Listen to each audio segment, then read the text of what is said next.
bonjour tout le monde. Bonjour Francis. Allô Laurence et allô Élise! Bonjour. Bonjour Elise. Comment ça va? Ça va bien, vous autres? Ça va bien. On a On est bien Élise. content que tu t'aies dit oui de venir nous jaser à travers ton horaire de fou raide. Donc, on voulait jaser avec toi quand même depuis un petit bout de temps, là, de parler de réadaptation animale, de fitness et tout. Donc, puisque you are one of a kind, en tout cas au Québec, Ouais, nécessairement. Puis, on trouvait ça intéressant de te rencontrer de façon officielle. Right? right. Fait que, Ben, ça me fait plaisir. présente-toi donc ton parcours. Tu sais, c'est quoi toutes ces lettres-là là, après ton nom? Ouais, mais c'est super gênant. Ben, écoutez. Moi, dans le fond, ben, je suis technicienne comme vous autres. J'ai commencé ma technique. Je savais pas tout que ça existait la physio, mais pas du tout. Là, dans ma tête, c'était un peu weird puis tout ça. Puis j'avais besoin de travailler, payer mon appart puis tout ça. Fait que j'ai appliqué sur un poste en réadaptation physique. Qui était dans une clinique vétérinaire pendant mes études. Puis, dans le fond, je travaillais au département. Sauf que quand j'ai appliqué, je me suis dit, oh mon Dieu, ça a l'air weird. J'avais peur d'arriver là, que le vétérinaire arrive avec une espèce d'habit de chaman, avec de l'encens, puis tout. Moi, je m'étais imaginé ça comme ça, mais là, je me disais, mais j'ai besoin d'une job, j'ai pas de voiture, ça se fait en transport en commun. Je vais aller voir, puis si j'aime pas ça, je trouverai d'autres choses, tu sais. Puis finalement, quand j'ai commencé, je suis arrivée là, puis j'ai fait « Oh, wow, c'est donc bien fun, ça fait du bien aux animaux, les gens sont contents, ils ont du temps pour parler avec nous, on apporte quelque chose qui est totalement différent. » Puis là, j'ai vraiment eu la piqûre. Fait que j'ai fini ma technique, puis je savais que c'était ça que je voulais faire. Fait que là, j'ai vraiment continué vers ça. J'ai pas été chercher tout de suite la formation parce que ça me faisait peur. C'était en anglais, c'était aux États-Unis. Ça a tout le temps gros, hein? Ouais, c'est gros, c'est big. Tu te dis, oh mon Dieu, je suis qui moi pour faire tout ça? Tu sais, je manque un peu de confiance et tout. Et finalement, ben, je suis allée faire la certification en réadaptation physique à l'Université du Tennessee. Puis là, j'ai eu la piqûre pour toutes les autres lettres qui viennent après. J'ai réalisé que c'est la première, le CCRP, ça, c'est la formation au Tennessee. CCRP, formation de réadaptation certifiée en réadaptation physique à l'Université du Tennessee. Et la deuxième, le CCFT, dans le fond, c'est que là, j'ai vraiment eu la piqûre là-bas, puis j'ai découvert le fitness canin, qui était donné par l'Université du Tennessee aussi, et qui est vraiment comme dans le côté préventif, et je trouvais qu'il aidait à amener beaucoup de compréhension du mouvement, de la biomécanique, puis souvent, tu sais, ça se combine beaucoup, tu sais, les deux vont se ressembler, mais il y en a un qui est plus pour le chien, qui n'a pas de condition physique, il y en a un qui est plus condition physique. Donc, on peut aller se promener avec les deux. Puis, je trouvais ça le fun parce que, par exemple, un animal qui a plus de conditions, tu sais, il a eu une chirurgie, c'est réglé, il va bien, il a son congé, tout est beau, mais que les gens font, mais je veux continuer des activités, puis je veux prévenir des blessures, tout ça. Ça vient chercher comme un complément, puis on peut continuer avec du fitness, puis on peut continuer à entraîner ce chien-là pour qu'il devienne encore plus musclé. Fait que ça venait vraiment chercher avant, tu sais, une blessure ou une condition, peu importe, ou après quand c'est réglé. Fait que je suis retournée au Tennessee. J'allais chercher cette certification-là. Ça t'a pris combien de temps par hasard, mettons la première là, réadaptation, puis la deuxième, le fitness? Combien de temps chaque formation? Ouais. C'est à peu près 1 an chacun. Ouais. Quand même. On n'est pas obligé d'être là 1 an. Là. Il y a une partie qui se fait en ligne, toute la partie théorique. Puis après ça, il faut y aller pour les labos, les examens, tout ça. Puis là, j'ai eu la piqûre pour aussi, tu sais, aller chercher le massage. Parce que, tu sais, moi, je me suis dit, je veux comprendre tout le corps au complet. Je veux pas juste, tu sais, y aller avec de la, tu sais, flexion-extension, tu sais, au niveau des articulations, je veux comprendre les muscles, les tissus mous, tout ça, je voulais comprendre plus. Alors là, je suis allée chercher une formation en massage canin. C'est tout le temps au Tennessee, c'est la même institution, genre? Non, là, je suis allée avec, c'était en Floride. OK. Puis, c'était pas dans un cadre universitaire. Il y a un cours qui se donne un peu plus poussé en massothérapie avec l'Université du Tennessee, mais j'ai pas choisi celui-là pour le moment. C'est un cours que peut-être éventuellement. Elle ne ferme pas la porte. Elle ne ferme jamais de porte. Mais c'est ça, fait que je suis allée chercher ce côté-là pour amener encore plus. Puis, c'est là aussi, avec ce même cours-là, que j'ai découvert les bandages kinésiologiques. Donc, je suis allée chercher une formation en bandage kinésiologique. C'est dangereux pour toi, la formation continue. Moi aussi, c'est comme un rabbit hole, tu sais. Quand découvres une, c'est comme ouh, puis là, tu te ramasses que tu dors plus, puis tu fais juste des formations. C'est ça. Ben, j'en ai fait ça des fois des soirées de juste mais là, ça t'amène à une autre formation. Tu fais mais elle aussi, tu sais, qu'il n'y a pas des certifications, mais juste la formation continue, que tu as comme le goût, puis c'est comme t'en manges, là. Fait que c'est ça. Puis après ça, j'ai fait une formation, les dernières, le CNCM, c'est une certification en nutrition avec l'Université du Tennessee. Ah, cool. Parce que je trouvais que ça complémentait un petit peu. Est-ce que je pense qu'avec ça, tout est complet au niveau de la nutrition? Non, parce que c'est beaucoup trop complexe, là. Mais ça me donne un bon petit coup de pouce, puis ça m'a aidé à comprendre plusieurs choses au niveau de la nutrition.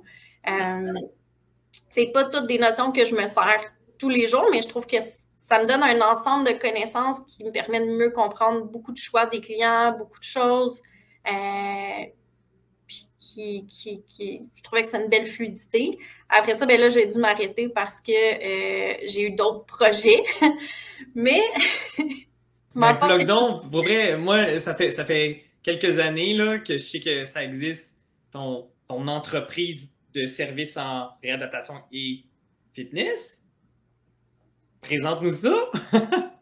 Bien, à la base, Aniforme, c'était vraiment juste du fitness puis des massages. Fait que, tu sais, la réadaptation, on n'en faisait pas partie. C'était vraiment un petit à côté parce que j'aimais ça, puis je trouvais ça le fun et tout. Ouais. Fait que je faisais ça dans mes temps libres. C'est ça. Ça méritait des guillemets, je pense, le mot temps libre. Oui, c'est ça. Dans mes temps libres, non, j'avais pas de vie. Mais je tripais, là, tu sais, j'avais du fun avec ça et tout. Puis, on va avoir une petite apparition. Ah oui, d'une collègue. Excellent. Le bassin. Pour montrer, ben oui, pour montrer un peu c'est quoi le mouvement, puis c'est quoi les bénéfices ou les effets du mouvement. Oui, exactement. Un petit effet de chaud. Ça a l'air de quoi un effet de chaud? L'arthroplastie, pour que les gens comprennent bien. Fait que, d'ailleurs, c'est Marie-Pierre qui vient de passer, qui est aussi certifiée en réadaptation physique à l'Université du Tennessee. Très cool. Tu as créé des précédents. Tu as donné le goût à du monde, hein, je pense? Bien, je pense que oui, en fait. De voir qu'il y en a qui sont capables de le faire, ça l'ouvre des portes, comme Laurence aussi, elle a ouvert des portes, c'est sûr, là, à d'autres de dire ben, je veux aller plus loin. C'est vrai. Vous êtes très inspirantes, les filles. Pour vrai, là, je le dis du fond du cœur. Vous êtes mes idoles là, pour avoir fait ça, puis de voir au Québec, justement, du monde faire « OK, technicien santé animale, on peut aller plus loin? » Oui, on le fait, ça a des répercussions, puis voilà, vous en êtes des preuves vivantes. Bravo. Moi, j'avais vu de la physio avec Virginie, de la physio de la réadaptation avec Virginie Roger, Marie-Hélène, quelque chose qui était, elle, physio dans la vie et technicienne aussi, qui en faisait, tu sais, au KMV et tout. Mais c'est comme si j'avais jamais pensé que ça pouvait être possédé par une technicienne ou faire plein de choses autour de ça. Tu sais, tu t'es finalement créé un peu ton propre emploi, là. Oui, ben, tu sais, c'est là où, tu sais, Aniforme a commencé petit, comme on disait tantôt, tu sais, puis finalement, j'ai rajouté, tu sais, le volet réadaptation. C'est pas facile, là, je dirais, d'être pionnier un peu là-dedans, puis en fait, de créer quelque chose qui est comme pas de précédent encore. Oui, c'est ça. Défricher, là, c'est vraiment, tu as toute la grosse job de créer un chemin, créer un sentier dans quelque chose qui n'existe pas. Tu ne peux pas t'inspirer de quelque chose qui existe ailleurs, vraiment, parce que ça n'existe pas. Donc, ça existe ailleurs, mettons aux États-Unis, tu sais. Ailleurs au Québec, pas vraiment. C'est comme, tu sais, j'ai l'impression que c'est un besoin, ça répond à un besoin, mais des fois, quand on n'est pas conscient qu'on a ce besoin-là, on ne va pas le consommer nécessairement, tu sais. Mais assurément qu'il y a un besoin pour la santé des animaux et tout, là. Mais après ça, c'est de dire, ben, ça existe, puis ça peut aider, là. Fait que c'est un petit peu complexe des fois, là, pour ce bout-là, j'ai l'impression, là. Oui. Mais tu sais, je me suis bien entourée avec des vétérinaires avec qui je tripe vraiment beaucoup actuellement, qu'on a vraiment du fun, qui partagent beaucoup la vision que j'ai, où on se complète beaucoup, puis on travaille beaucoup en équipe. Puis ça l'a aidé, parce qu'au début, je trouvais ça comme difficile un peu parce que depuis, tu sais, de mes tout débuts, en fait, la réadaptation est très peu reconnue. Bon point. Pas que les gens ne croient pas, mais ça ne va pas être dans les recommandations qui vont être données. Tu sais, les vétérinaires, en général, ne vont pas y penser parce que ça ne fait pas partie de leur quotidien. Ce n'est pas quelque chose qu'ils vont offrir dans leur clinique, nécessairement. Fait que souvent, c'est oublié dans les discussions. Puis après, quand on le suggère, ils vont faire « Ah, ben oui, tu peux... » Tu sais, c'est pas qu'ils sont fermés à, c'est qu'ils connaissent pas ça. Ils pensent pas. Niveau. Puis ça, c'est quelque chose qui est très dur, en fait, à pousser parce que, tu sais, dans mes débuts, à un moment donné, on avait décidé, bon, après les chirurgies, on va intégrer, tu sais, un suivi 2 semaines post-op en réadaptation. Puis à l'époque, tu sais, le chirurgien avec qui je travaillais, puis je n'aimerais pas de nom, là, parce que le but, c'est pas de... Mais tu sais, il m'avait dit non, je veux pas que tu vois mes chirurgies, ça n'a pas de sens, ils vont bien. Puis là, j'étais là, oui, mais ils vont bien, ta chirurgie est parfaite, mais ils peuvent aller mieux encore, tu sais.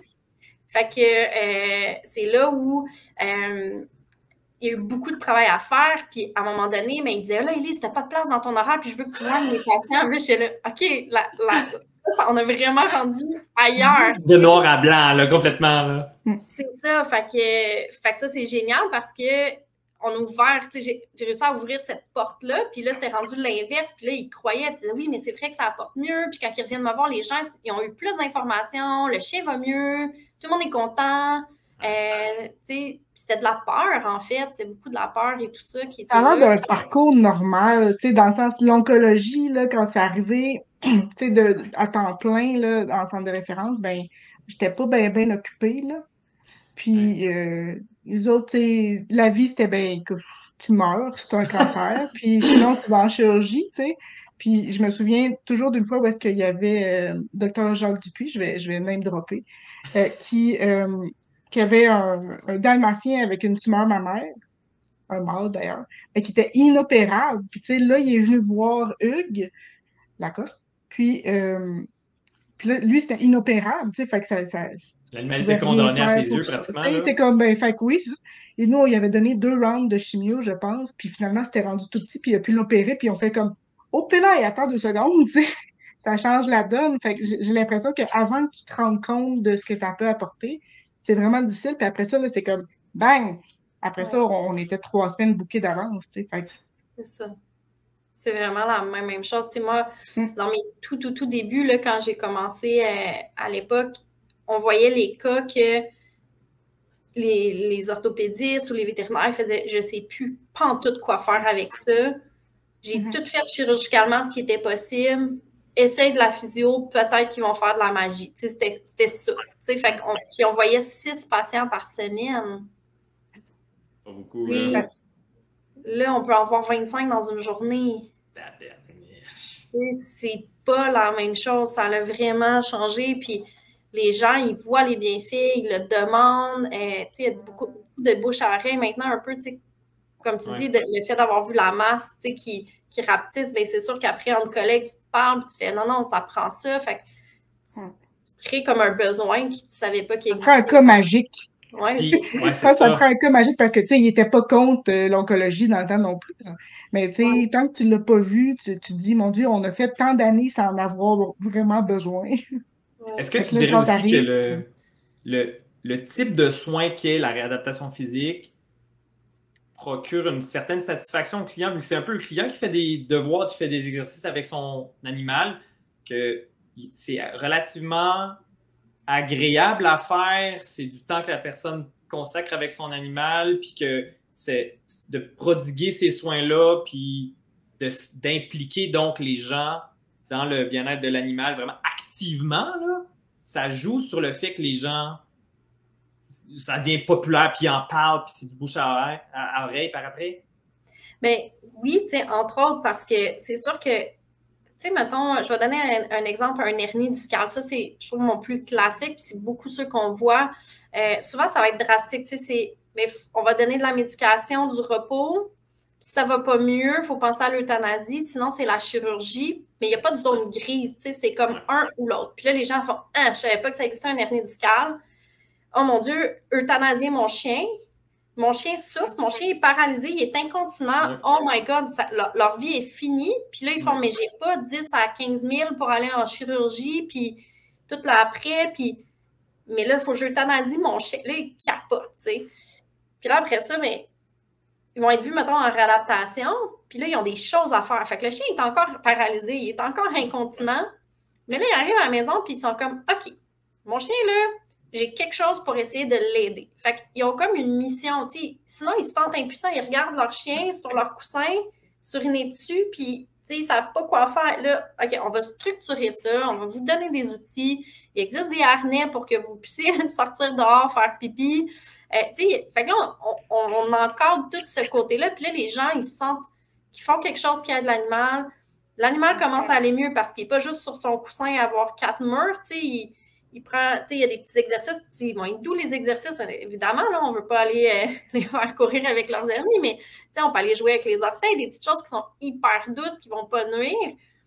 Et après ça, mais quand c'est le temps, mais là, il y a des exercices plus avancés, puis là, finalement, le chien, il recommence à bouger une patte, 2 pattes, il recommence à marcher, puis là, c'est comme, oh mon Dieu, j'aurais euthanasié mon chien. Ouais. Là, tu sais, j'ai travaillé dessus, puis là, tout ça, puis un peu comme on disait tantôt, tu sais, les gens vont être comme, j'ai fait quelque chose, puis après ça, moi, je leur dis, bien, allez le montrer à votre vétérinaire.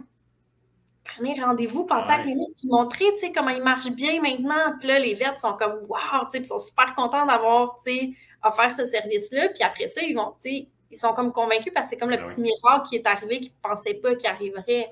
Wow. Mais on leur donne quelque chose à faire qui rassure les gens, finalement. C'est cool.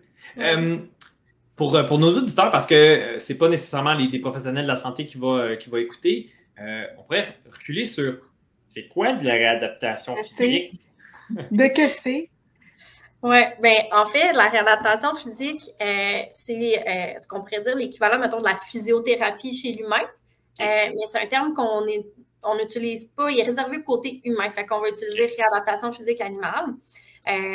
Donc, on peut utiliser différents appareils qui vont aller aider pour la gestion de la douleur, de l'inflammation et pour aller chercher des exercices aussi. Donc, on a par exemple le TENS qui va être des petits électrodes. Ceux qui ont fait de la physio humaine vont connaître ça. Mais me semble, moi, c'est dans les appareils, genre les blessures sportives ou les sportifs, les physios de sport. Me semble ça, j'en ai un. Souvent cet appareil-là. Ah, t'en as un, toi? Moi, j'en ai un. Pour la douleur chronique, je trouve que ça fait quand même, c'est quand même assez chouette. Ah. Oui. Ben, c'est un petit courant électrique, puis dépendamment, justement, on peut l'utiliser pour des problèmes aigus ou chroniques. Ça va aller engourdir la douleur. Ça fait comme un picotement par le courant électrique. On a le NMES qui ressemble beaucoup au TENS, qui finalement, c'est un courant électrique, mais qui va aller contracter les muscles. Donc, un animal qui est paralysé ou qui ne peut pas marcher pendant une longue période, mais les muscles vont travailler pendant ce temps-là, donc ils vont garder leur fonction pendant que l'animal... C'est comme un Abtronic, là? Ça ressemble à ça. Un petit peu plus agréable parce que c'est pas sur les abdos, tu sais. Puis, ça doit être quelque chose quand même de se faire contracter les abdos, là, pour vrai. Oui, vraiment. Vraiment. Mais tu sais, nous, on les essaye, hein, les machines sur nous pour comprendre, puis c'est pas le fun, là. Si je le mets, ma main va crisper, je colle sur ma main, puis elle va réouvrir, tu sais, fait que c'est weird, là, mais pour un chien qui ne bouge pas ou qui ne sent plus ses pattes, ça ne le dérange pas du tout que son muscle contracte, parce que de toute façon, présentement, il ne sent pas ses pattes, mais ça va garder la fonction musculaire. C'est ça, parce que le corps, il est bon, hein, pour faire... tu t'en sers plus de ce muscle-là? On va l'enlever. C'est ça. Ça sert à rien. Puis, tu sais, la masse musculaire fond hyper vite avec un repos, là, c'est incroyable. N'importe qui a eu un plâtre le sait, hein, il enlève, puis son bras, il a comme perdu 10-20% de la masse par rapport à l'autre. C'est ça, exactement. Puis le bras plie plus, souvent, tu sais, le poignet ira plus plié, puis tout ça, juste parce qu'il a été immobilisé longtemps. Fait On peut aller travailler avec d'autres appareils, comme mettons l'ultrason, qui lui va aller plus pour les tendinites, pour aller aider au niveau des adhérences, justement, si jamais il y a eu un plâtre prolongé ou une immobilisation, puis qu'il y a des adhérences, ça peut aider. On a le laser qui va aller aider au niveau de la douleur, l'inflammation, activer la circulation, la cicatrisation et tout ça.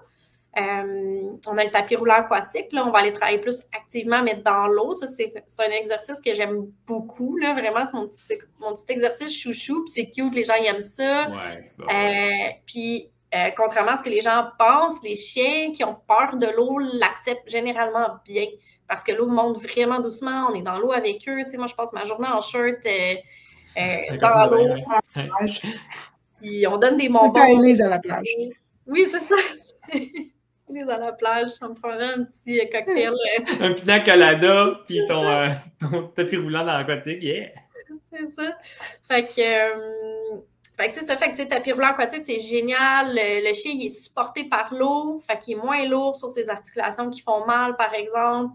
Le tapis roulant va aller stimuler, aller chercher plus d'extension, plus d'amplitude de mouvement, mais il y a la résistance de l'eau qui va aller travailler au niveau musculaire. Et pour les chiens qui ont perdu de la sensation et qui ne marchent plus, mais le frottement du tapis roulant sur la patte va les stimuler à avoir un réflexe puis à bouger un peu plus. Fait que ça l'aide au patron de marche. Donc, ça l'aide dans la récupération.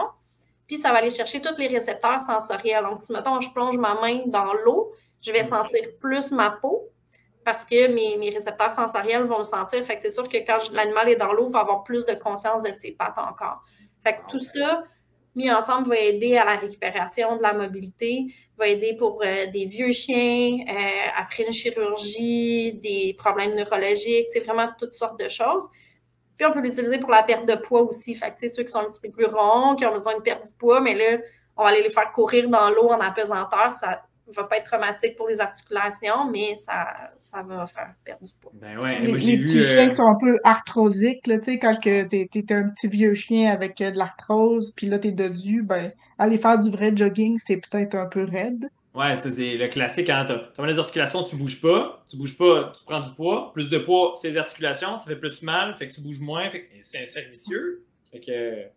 Puis, je pense les nouveaux guidelines canadiens sur l'ostéoarthrose, genre, le numéro 1, c'est perte de poids. C'est comme clair et évident, là. C'est la cause numéro 1 qui participe à l'ostéoarthrose. Je pense que c'est pas juste pour le poids, mais je pense qu'il y a aussi plein d'interactions au niveau comme biologique sur Inflammatoire. Exactement, l'inflammation de certaines cellules graisseuses, blablabla. Très intéressant. Puis là, tu as tous ces appareils-là chevaux, ça, dans l'uniforme? Oui. Tu as des tapis aussi, tu as des pilotes. Oui, ben, Aniforme. Oui, bien, Aniforme, en fait, tu sais, là, on a un centre à Blainville et on a tout ça, tu sais, sur place. Puis, on a un super beau gym. Fait que là, on a de l'espace pour travailler, faire les exercices. On a des pinottes d'exercices, des disques, des cavaletti. On a vraiment plein d'exercices. Fait que, tu sais, les gens peuvent apprendre à comment faire les exercices, les faire à la maison. Puis, on a décidé d'offrir aussi plein de cours canins sans impact pour les articulations, où on va chercher beaucoup plus de stimulation mentale, comme mettons de la détection d'odeur, ou tu sais, même un chien en chaise roulante peut faire de la détection d'odeur, comme un jeune chien d'1 an super actif peut faire de la détection d'odeur, ou un vieux chien de 15 ans qui a de la misère avec sa mobilité, ben il peut en faire aussi. Fait qu'on est allé chercher vraiment des activités comme ça qu'on peut offrir parallèlement à la réadaptation. Fait que c'est toutes des choses que nos petits patients... C'est triste de dire il faut que je mette mon vieux chien au repos puis il n'y a plus d'activité parce qu'il y a de la misère avec ses articulations, mais nous, on a dit non, on va y trouver des activités puis il peut en faire encore. C'est juste qu'on va changer le type d'activité. Du bingo, de la danse carrée. C'est ça. Puis, c'est vrai que ça, c'est réadaptation physique.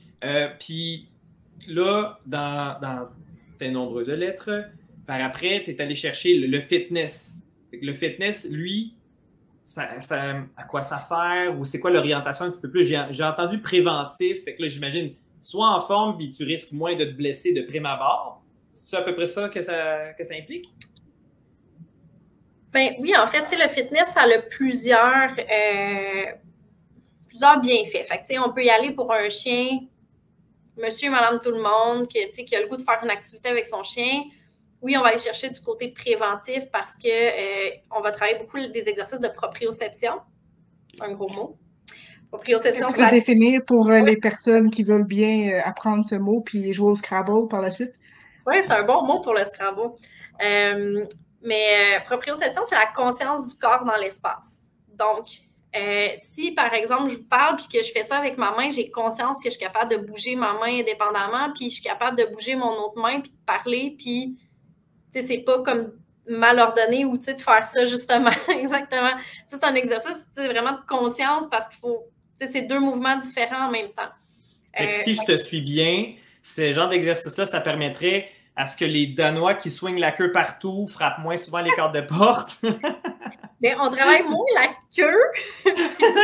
C'est un autre monde, là, on s'entend. Pour vrai, ça fait partie d'une autre partie du chien, selon moi. Oui, mais la queue, c'est l'équilibre. Fait que c'est sûr que, tu sais, il y a des chiens quand même qu'on peut observer que la queue va être plus à droite, plus à gauche parce qu'il y a un problème. Fait qu'on va beaucoup observer la queue quand même en réadaptation puis même en fitness. Ah, mais quand même, je me souhaite avoir. Super, c'est intéressant. Mais en fait, c'est que, tu sais, si vous demandez à votre chien, mettons, de donner une patte en avant, c'est facile. Si on lui demande de donner une patte en arrière, souvent, il ne le fait pas, tu sais. Mais ça s'apprend, puis ça se fait.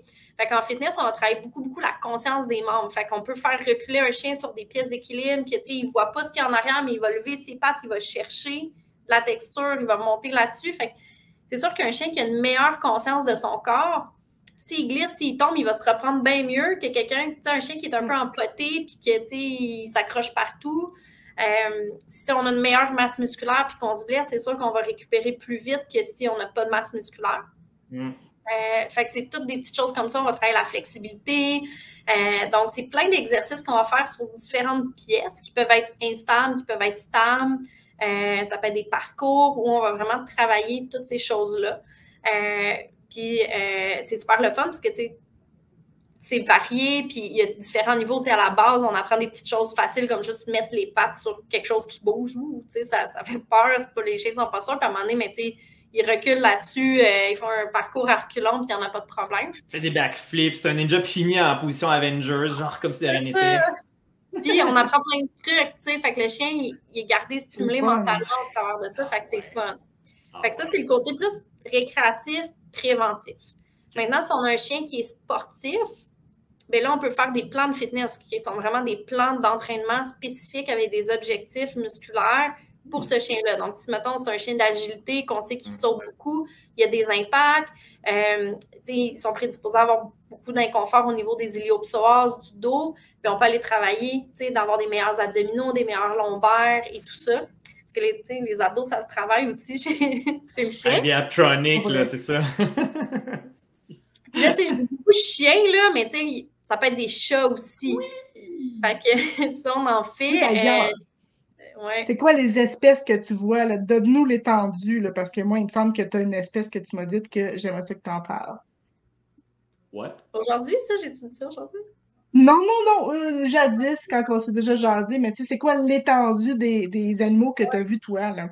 Ben, tu sais, en fitness, à date, je me limite pas mal chien et chat. OK. Chat, j'ai des choses à faire à la maison. Tu sais, je les fais plus à distance. Puis, au niveau de la réadaptation, j'ai vu beaucoup de choses. J'ai vu, je vais finir avec peut-être, je pense, celui que tu parles, là, mais chien, chat, tu sais, puis même il y a des chats qui vont dans l'eau. On choisit le chat, évidemment. Il y a des chats qui sont plus propices à, et la condition aussi. Fait que c'est sûr que si j'ai un chat qui tombe sur le côté et qui n'a plus de coordination, ben, d'être dans l'eau puis qui ne tombe plus, des fois, ça lui fait vraiment du bien puis il l'accepte beaucoup mieux que si c'est un chat de 2 ans qui déjà, il rentre puis il n'est pas bien puis il me regarde en disant « ça va être toi ou moi aujourd'hui ». Fait que ça, c'est les plus communs, mais vraiment, la majorité, ça va être des chiens. Puis après ça, ben, j'ai déjà eu lapins, les petits lapins. Ils peuvent aller dans l'eau aussi, ça, j'en ai eu quelques-uns. Ça se répare des lapins? Oui! C'est taquine. Qu'est-ce qui arrive aux lapins? J'ai fait un rat qui était ataxique. On était chercher des petits exercices. J'étais allée magasiner au Dollarama pour tout trouver mes trucs d'exercice, mais en mini format. C'est pas cute, c'est vraiment le fun. une chèvre qui était vraiment adorable. Puis peut-être celui que je pense pas que je vais avoir souvent, mais qui était vraiment le fun, c'était une poule. T'avais une poule! C'est une poule! Pas une poule dans ton tapis aquatique, là? Mais oui! Mais oui!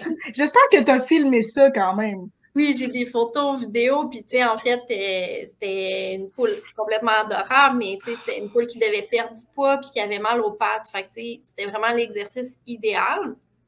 Wow! Puis, en fait, tu sais, c'est là où j'ai réalisé qu'une poule, ça flotte. Donc, je montais l'eau. Elle se laissait vraiment flotter, là, tu sais, elle mettait ses petits comme un canard. Elle essayait pas de manger rien, elle faisait juste flotter, là, puis elle était vraiment chill, c'était vraiment cute. Fait que, ouais, fait que j'ai fait une poule. Ouais, fait que, tu sais, je me limite pas vraiment, tu sais, au niveau de l'espèce, parce que, tu sais, au niveau des articulations, tout ça, tu sais, c'est le même principe. Ils ont besoin de lubrifier les articulations, de les faire bouger, d'avoir de la masse musculaire et tout ça. C'est juste au niveau de la motivation. Ah, puis j'ai fait un cochon miniature aussi. Oh.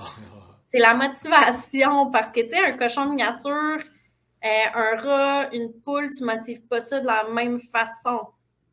Un chat non plus, tu sais. Un chat non plus, c'est ça que j'allais dire. Parce que le chat, c'est dans les plus difficiles, là. Oui, tu sais, si t'as un chat qui aime jouer, ça peut être pas pire. S'il est gourmand, OK. Sinon, bonne chance. Parce que c'est sûr que nous, on veut qu'il aime ça, tu sais. On veut que ça soit le fun. Pour les répéter. Ben oui, parce que, tu sais, ils vont revenir. Fait que s'ils reviennent, ben il faut que la fois d'avant, c'était agréable. Fait que, tu sais, on sort les bonbons et tout ça.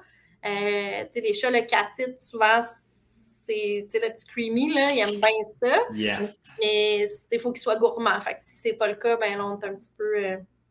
Les jouets, des fois, les petits jouets de plumes, là, ils vont essayer, mais pas toujours.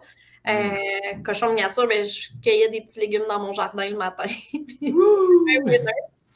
Mais c'est ça. Fait que ça, c'est la difficulté, en fait, au niveau de la variété des espèces. C'est sûr. Faut quand même connaître pas mal le comportement animal parce que veux pas, pour prodiguer les soins puis utiliser les outils que toutes tes formations t'ont donné, il faut que tu sois capable d'amener l'animal à collaborer pour faire ces soins-là. Puis ça demande beaucoup de comportement animal, genre sur les notions de motivation, les notions de désensibilisation, de renforcement positif, conditionnement. Fait que. Oui, puis beaucoup le positionnement aussi que tu vas prendre parce que pour qu'un animal réussisse l'exercice, souvent les gens font, tu sais, avec toi, ça marche tout le temps, mais c'est juste la façon que je vais me placer. Tu sais, ça change tout, là. Les subtilités. Oui, vraiment. Fait que, non, oui, c'est sûr. Bon, je me considère pas une pro du comportement, mais loin de là.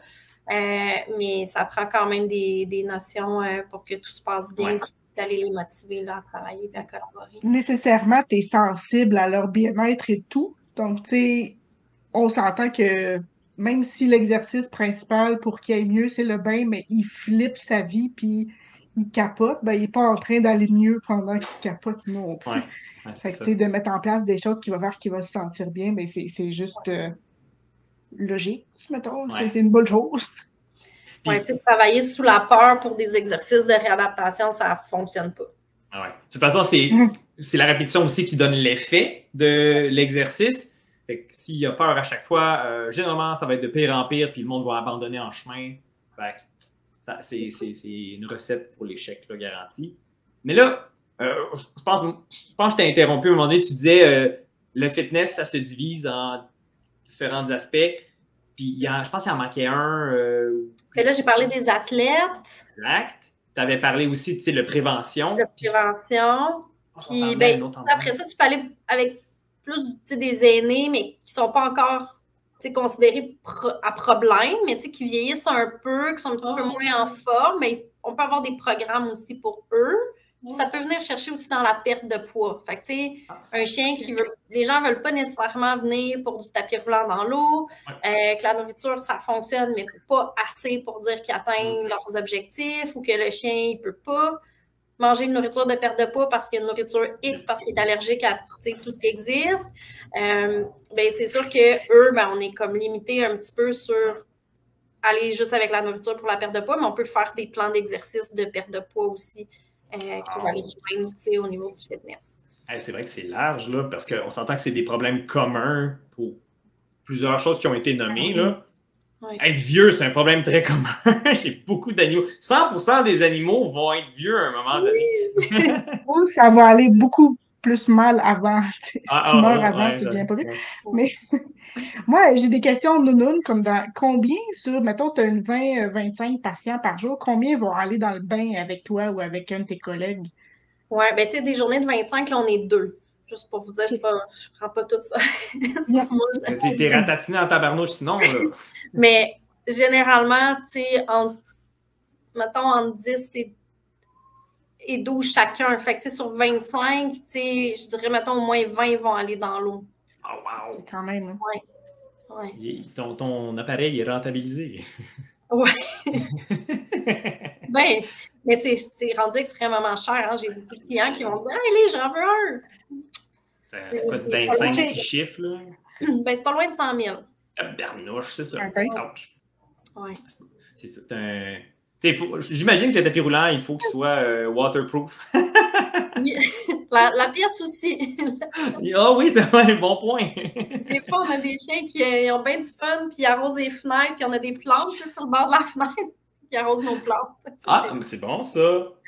Mais, ouais. Non, disons que quand j'ai fait cette dépense, j'ai regardé mes chiens et j'ai dit, vous n'avez plus de cadeau de Noël pour les 3 prochaines années, ceci est votre cadeau. Non, c'est ça. Vous avez votre tapis roulant aquatique privé. Mais, ouais. Fair enough. T'avais-tu d'autres questions à rafale, Laurence? Moi, c'était lui, je voulais savoir. J'étais comme, combien de fois on va dans le bain? Ou est-ce que tu l'utilises des fois, mais à sec? Très rarement. Mais oui, ça peut arriver. Des chiens qui font plus des hotspots, mettons, ou avec les chats. Des fois, les chats, on ne met pas d'eau au début. On va juste aller sur le tapis. La porte reste ouverte. Fait que, ils voient une porte de sortie. Ils marchent. Ils n'arrivent pas à sortir. Ils marchent. Ils disent, OK, la porte est là. T'sais. Mais ils ont comme un objectif pour sortir. Fait que ça se passe mieux que le chat, un peu stressé la première fois. Puis là, il est entre 4 murs. Puis là, ça bouge. Ben, le réflexe, c'est qu'il va sauter pour aller vers le haut. Puis là, ben, c'est qui le tronc d'arbre, c'est nous autres. Fait que souvent, ben, ils vont sauter, ils vont s'accrocher sur nous pour essayer de sortir. Versus si la porte est ouverte, ben, ils se dirigent vers la porte. Fait que, ouais. Puis après ça, ben, on essaye un petit peu d'eau, un petit peu plus. Puis on voit jusqu'où on est capable. Puis si on n'est pas capable, ben, on a essayé. Bien sûr. Très cool. Et sinon, d'abord, Élise, qu'est-ce que dans ce travail-là que tu fais quand même depuis un bon petit bout, là, dans le sens, dans le domaine de la réadaptation, tu baignes là-dedans depuis quand même plusieurs années? Ouais. Ça fait 14 ans. Tu apprécies le plus 14, quand même, pas pire. Fait qu'est-ce que tu trouves qui est le plus cool ou qu'est-ce que tu apprécies le plus, tu sais, que ça soit un outil en particulier? Ben là, j'ai l'impression que d'aller dans le tapis roulant, l'autre t'apprécie parce que sinon, tu trouverais le temps long. Mais en général, qu'est-ce que tu aimes de toute cette discipline-là, mettons? Ben, tu sais, en fait, c'est vraiment. Puis, probablement, j'aurais jamais dit ça il y a quelques années, là, mais c'est la relation que tu développes avec ton patient et client. Ouais. Parce que c'est sûr que c'est beaucoup, beaucoup, beaucoup de services clients. Tu sais, le client, il vient, je parle 1 heure avec, il vient 1 fois ou 2 ou 3 dans une semaine, dépendamment. C'est sûr que ce lien-là que tu développes avec le chien, avec le client, avec le chat ou peu importe l'animal, tu apprends à le connaître. Fait que quand il rentre, tu sais son petit dada, là, ce chien-là, qu'il va avoir son biscuit au début ou à la fin, ou au début et à la fin, ou il va en avoir tout le long de son, tu sais, qui est dans l'eau. Tu connais toute cette dynamique-là, puis tu vois l'amélioration. Moi, c'est vraiment comme cet ensemble-là de l'œuvre, de dire, t'arrives la première fois, tu sais, on a des clients qui s'assoient ici, puis ils font comme, je sais pas pourquoi je suis ici, je crois pas au miracle.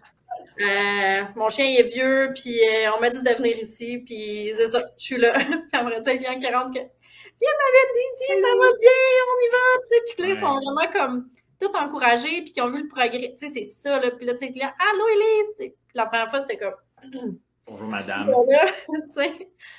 Fait que ça, c'est le fun. C'est vrai que c'est un milieu particulièrement propice à ça, parce qu'il y a beaucoup d'autres facettes de la médecine que le traitement, c'est un one-shot ou c'est donner des médicaments. Fait que tu n'as pas la chance de développer une relation.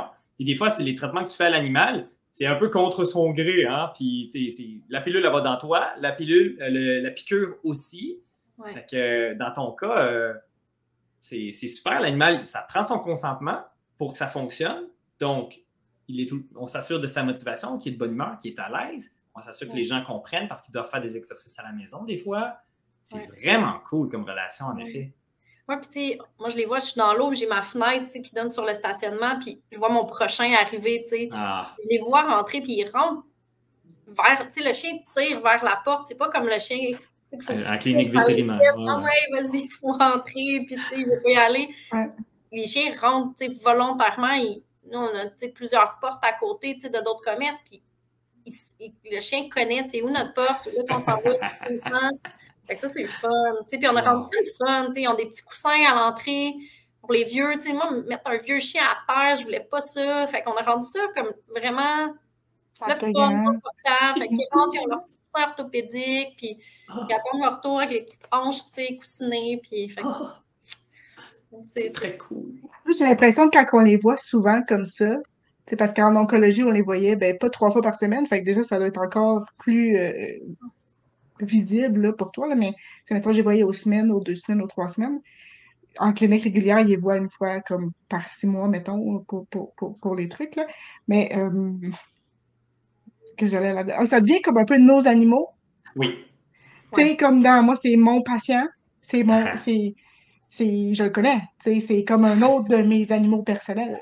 Oui, c'est ça. Je peux avoir plein d'animaux. Moi, j'aime ça, cette relation-là, parce que tu as comme tout le plaisir avec aucune responsabilité. Tu fais que les petits soins, puis là, tu as le beau jeu. Là. Après ça, il retourne à la maison. Là, il faut que tu ramasses les besoins, le nourrir, puis ça coûte. Ah non, toi, tu as tout le plaisir. Oui, mais Laurent, je suis sûre que tu vas partager ce sentiment-là.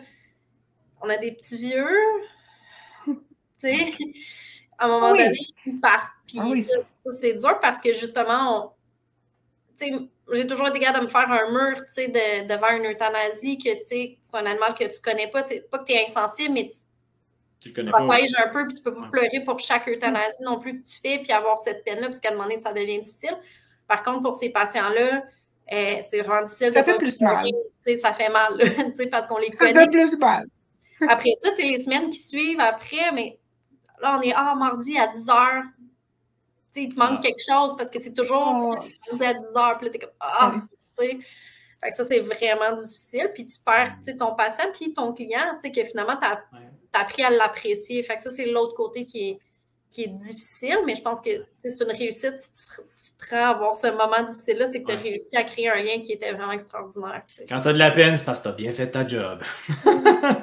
On les aime, tu sais. Que... Ouais.